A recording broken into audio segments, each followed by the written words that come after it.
We're going to start off making a clutch line. This is a factory clutch master cylinder in the factory location. Then we'll move on to the S2000. After that, that's a really popular master cylinder that's used because it's kind of tucked. The reservoir sits on top of the master cylinder itself, and it kind of tucks everything back down. Unlike the stock master cylinder where it sits up on the shock tower, the S2000 sits down in that area where that wiring harness is that will get up out of the way. So those are two, and then the next will be a Wilwood master cylinder. Like if you've seen guys use Wilwood master cylinders, we got like as far as the brake plates go, which we'll add that to, the brake booster plates. We also made a clutch master adapter for the Wilwood as well, so that customers can have matching master cylinders. The S2000 and the stock master, the inlet, that fitting right there is on the side on the S2000, so it's going to be two different clutch lines. And then another factor is the length of the line. The line is going to move from down over there across the firewall to the slave cylinder. Any series that the transmission sits on the right side of the vehicle. Fortunately for us, Honda slave cylinders all have the same thread pitch, so that means the line will work with any transmission that is mounted on the right side of the vehicle.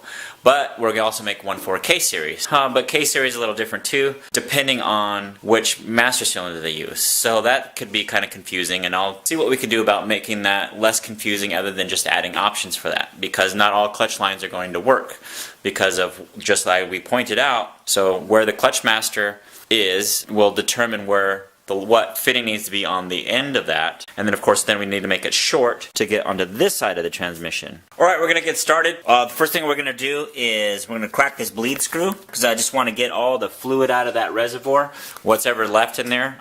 I saw that they unbolted it from the transmission, and that meant that there was still fluid, which there is, as you can see there. So we're going to suck that out. What are we going to do that with? With this guy right here. It's a pneumatic bleeder. I actually, this is the same one that we use on our cable to hydro conversions. So I recommend everybody to get this if they don't have one. This one works great for everything I needed for on my Honda. This tube right here fits perfectly onto the Honda bleed screws on the brake and the slave cylinder, and literally all you do is connect your hose and depress the trigger and it just draws fluid as it needed. We're going to crack the bleed screw. We're going to use what's called a line wrench. This wraps around the bleed screw so that it prevents any rounding off, because you want to be able to retighten this and loosen it in the future. And before we crack that, I'm going to attach our fitting here off our bleeder. I'm going to crack the screw. There we go. I'm going to depress the trigger on our tool here, and it starts to come through the hose here.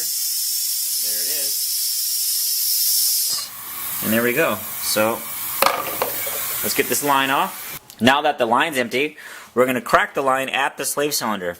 This right here, the bleed screw is at 8mm. It's a 10mm for the hydraulic steel line, and that is going to be the same at the master cylinder as well. Now look, on my line wrench here, I'm having a hard time getting on it, and that means it's probably rounded off, and it looks like it might be a little hard to see in the camera, so we're going to use the flat part and see if that goes on well. This side you see that it didn't go on well, and that might mean that it was rounded off at one time, meaning maybe they didn't use a line wrench, and that's exactly why a line wrench is good to use to keep that from happening. You know, because this is a part that you just can't replace usually, and you want to, and that you need to constantly reuse, and it's important, which is why a line wrench is perfect for this job. Now you can see how it's already doing that right here, how it's starting to spin like inside the wrench, and we're starting to round stuff off. So let's see if I can get an edge on here. Once I get this off, we'll move forward on making our lines. The clutch master is a little bit more difficult to get to, and hopefully it's not rounded off also. I'm doing this with the rest of the hard line attached to the body, because that might make it, I'm assuming it's going to make it a little bit easier to get to,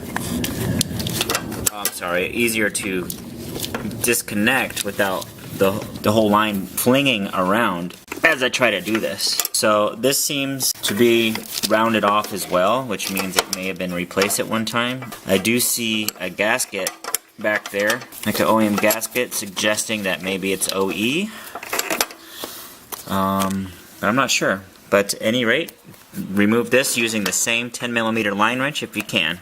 Okay, now that both master and slave are disconnected, I'm going to unbolt the line from the rest of the body. From this piece here, this stainless steel braided line that they added here, this is rubber from the factory, and the reason being is because the engine actually rotates in this manner. And of course, if it was hardline, there would be some fatigue happening at the steel, and it would crack and break.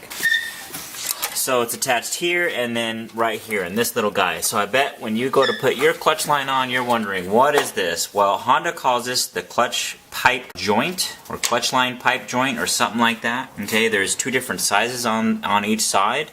I've looked at plenty of forums, and on most of the forums suggesting that that's literally just a joint. And if that's all it is and it doesn't do anything, my guess is that they added an additional redundancy. Let's say if one of these lines was damaged and needed to be replaced, it's easier to replace it there than all the way. It could be a manufacturing thing as well. Maybe that's why they added that there. But just out of curiosity, we're going to take it apart and take a real close look at it, and I'm curious to test it. There is an item such as that we're probably going to be adding in our kit, in our cable to hydro conversion kits, and probably like a more of a race line kit. And what that does is it's a valve that reduces the pressure feeding back to the pedal after you depress the clutch. So when you push in the clutch, it disengages, okay? But then what happens is it's a real sharp shock when you let the clutch go, and it slams the clutch into the flywheel, engaging the transmission.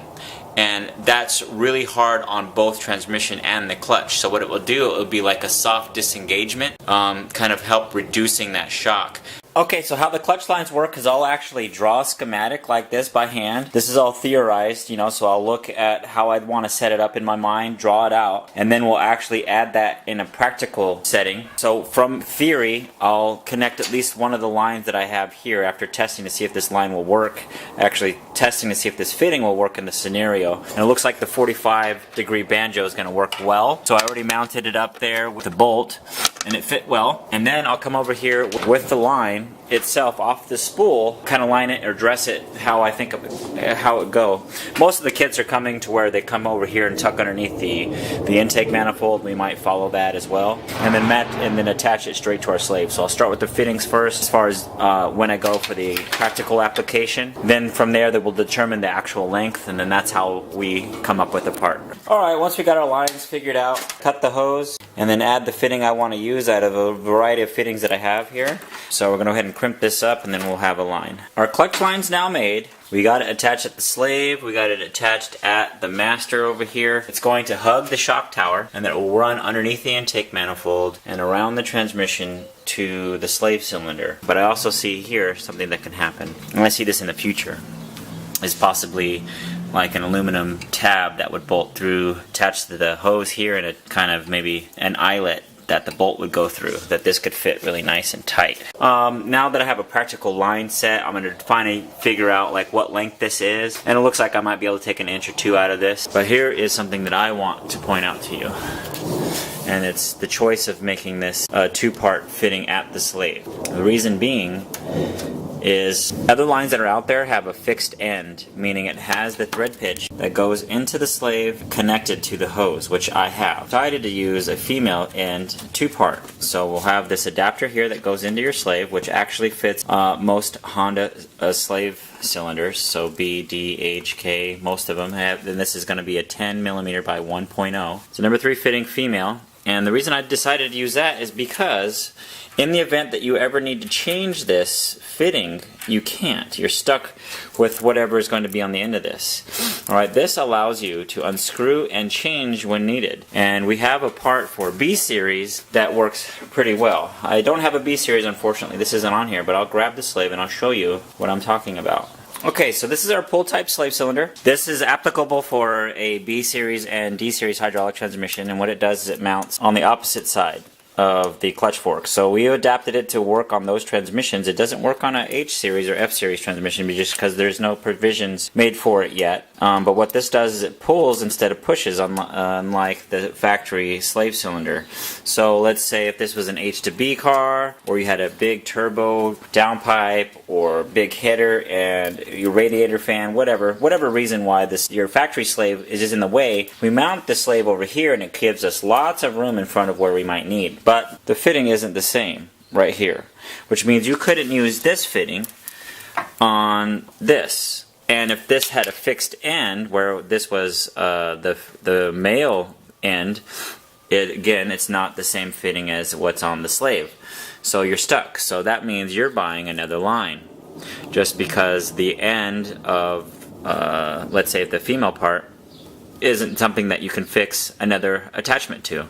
So that means either cutting this, getting it crimped, and then where are you going to do that? That means you're going to a hydraulic shop, and that's assuming that there's a hydraulic shop near you, and that's really difficult, you know. So like I came from a really small town, and those things were hard to find. You couldn't find them. You had to drive to a big city somewhere. For us, we did. We had to drive to Tucson. It was really a pain in the butt, and we could never get anything we want, and that meant that we were trying to retrofit stuff at the hardware shop. Being that it is that I'm from there, I want to reach those people that don't have those things, you know. So if you're buying a bolt-on part, chances are you're in the same situation, or you just don't want to have to deal with it, you know, because let's say you get something off eBay, there's added costs to those things when you have to get them fixed to what you want, versus getting something that's made specific and applicable like this, like adaptable, I think is the better word to use for upgrades later. So with that said, we got a clutch line now.